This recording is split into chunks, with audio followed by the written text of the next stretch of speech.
Welcome to this video. Today, you're going to learn the difference between has gone and was gone. This is a question that a student asked, and it's a great question, so I'm happy to answer it for you. Of course, I'm Jennifer from JForrestEnglish.com, and this channel is dedicated to helping you feel confident speaking English in public so you can take your career and your life to the next level. Now, before we go any further, make sure you subscribe and hit that bell icon so you're notified every time I post a new lesson. Now, let's dive in with this lesson. Let's talk about the difference between has gone and was gone. So first you need to see these in sentences to understand the full context. She's already gone home. Notice that contraction, she's. In this case, the S represents has. She has already gone home. She's already gone home. Or I could say, she was gone when I got home. So what's the difference between these two? Well, they're different verb tenses. Has gone is the present perfect verb tense. We form the present perfect with the subject, has or have, depending on the subject, and the third form of the verb, the past participle.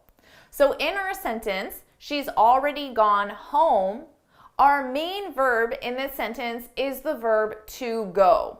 And then we're taking that verb go and we're conjugating it in the present perfect. Because our subject is she, we need has as our auxiliary verb.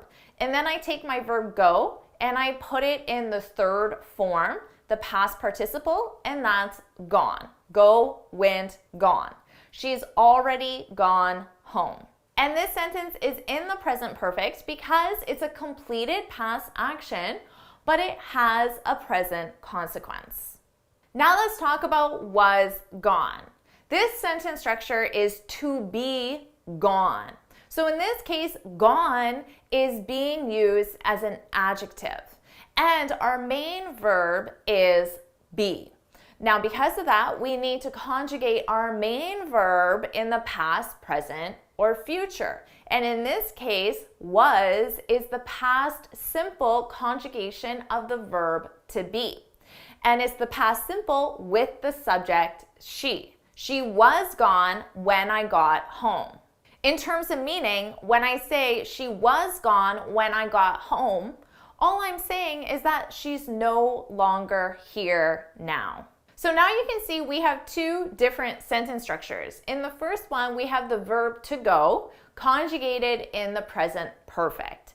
In the second one, we have the sentence structure to be gone conjugated in the past simple. Now you might be wondering, when do we use to go and when do we use to be gone? Well, we use the verb to go when we're talking about movement. And we use the verb to be gone simply to mean no longer here. So we want to emphasize the absence of something or someone, not necessarily their movement. Another difference is that to go, talking about movement, this is used in an everyday context, is the most commonly used, the most natural.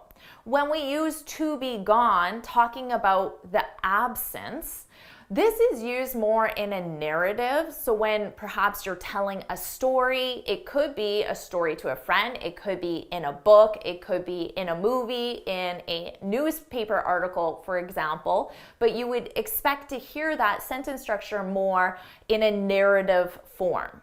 So now you know the difference between has gone and was gone. So it's your turn to practice. I want you to leave two examples, one with has gone and one with was gone, in the comments below. And if you found this video helpful, please hit the like button, share it with your friends, and of course subscribe. And before you go, make sure you head on over to my website, JForrestEnglish.com, and download your free speaking guide. In this guide, I share 6 tips on how to speak English fluently and confidently. And until next time, happy studying! Awesome job with this lesson, learning some advanced grammar. I can't wait to read your examples, and I'll see you in my next lesson. Bye!